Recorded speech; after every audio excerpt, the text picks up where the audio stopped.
Olá, sejam bem-vindos. Aqui é o Mental Tip, o podcast onde o conhecimento dobra a cada informação. Hoje, a gente vai mergulhar numa ideia que, olha, é meio desconfortável, mas ao mesmo tempo libertadora, lá do capítulo 2 do livro A Sutil Arte de Ligar o Foda-se.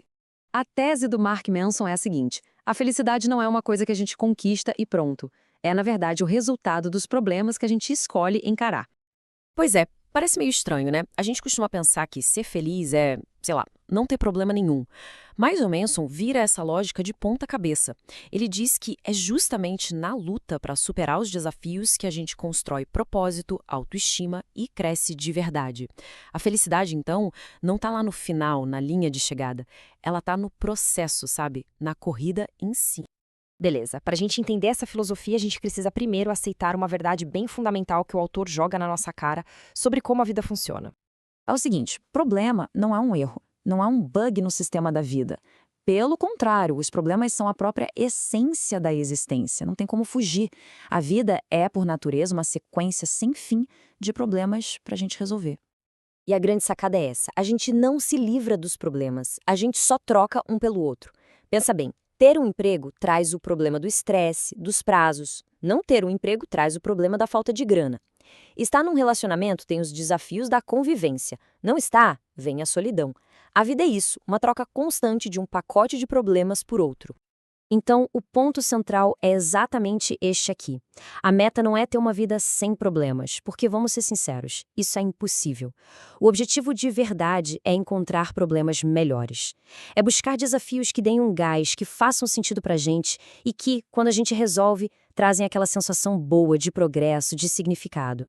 E essa ideia, na verdade, não é nenhuma novidade. O Manson vai lá atrás e conecta isso com uma sabedoria antiga, usando a história de um príncipe que viria a se tornar o Buda. É uma forma genial de mostrar a diferença fundamental entre dor e sofrimento. A história começa assim. Tinha esse príncipe, o Siddhartha, que vivia numa bolha, protegido de todo tipo de miséria do mundo. Ele tinha tudo, todo luxo, todo prazer que se pode imaginar. Mas por dentro sentia um vazio gigantesco. A vida para ele parecia simplesmente não ter sentido nenhum. Aí, movido pela curiosidade, ele deu um jeito de fugir do palácio e, bom, levou um choque de realidade. Ele viu gente doente, viu a velhice, viu a morte. Foi a primeira vez que ele encarou de frente a dor que faz parte da vida de todo mundo. E aquilo, claro, destruiu completamente a visão que ele tinha do mundo. Numa atitude bem radical, ele largou tudo, toda a riqueza, para viver na miséria total. Ele achava que se abraçasse o sofrimento, encontraria iluminação. Só que depois de anos passando fome, vivendo como um mendigo, ele sacou uma coisa: sofrer por sofrer também era vazio. A dor sem um propósito por trás era tão inútil quanto aqueles prazeres infinitos que ele tinha no palácio. E é aqui que a gente chega na lição principal do Buda. A dor, seja física ou emocional, é parte da vida. Não tem como escapar. É um fato. Agora, o sofrimento é outra coisa. É a nossa reação a essa dor. É quando a gente resiste, quando a gente tenta fugir do que é inevitável. E o irônico é que essa fuga acaba gerando ainda mais dor. O que o Manson faz, então, é pegar essa filosofia e trazer para o nosso dia a dia. A felicidade, segundo ele, vem de resolver problemas que são importantes para a gente. O sofrimento aparece quando a gente fica tentando não aceitar os problemas que a vida joga no nosso colo. E o propósito? Bom, o propósito a gente encontra quando escolhe de forma consciente quais são as batalhas que valem a nossa energia. Agora, a gente vai para uma das partes mais famosas do livro, uma criação do autor que mistura um humor ácido com uma sabedoria, assim, brutalmente honesta, só para reforçar essa ideia toda. Ele nos convida a imaginar um super-herói diferente. Não é aquele que sai voando e salvando o dia. É um que nos salva de nós mesmos, mas usando verdades bem duras de ouvir.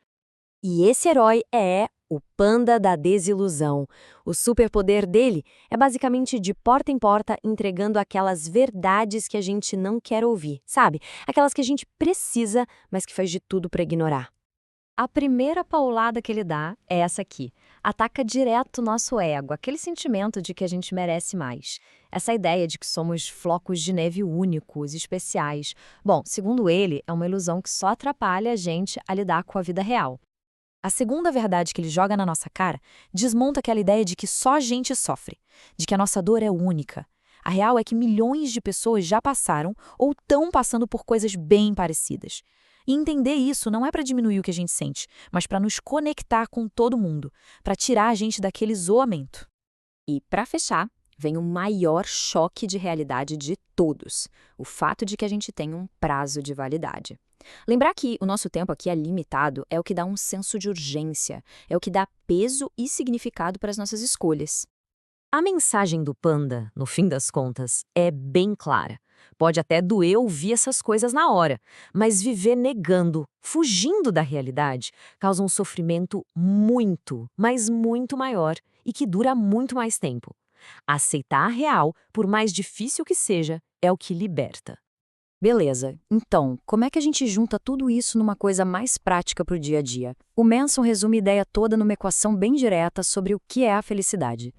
Pensa assim, existem dois caminhos. De um lado, quando a gente resolve problemas, a gente se fortalece, ganha propósito, a gente cresce. Do outro lado, quando a gente evita os problemas, o que acontece? Ansiedade, culpa, estagnação. É aquilo, né? A energia que a gente gasta fugindo de um problema é muito maior do que a energia para de fato resolver o bendito. A conclusão, então, é simples, mas é poderosa pra caramba. Os problemas não são um obstáculo para a felicidade, eles são a matéria-prima dela. Cada desafio que a gente supera é um degrauzinho que a gente sobe no nosso crescimento pessoal, é uma fonte de satisfação de verdade.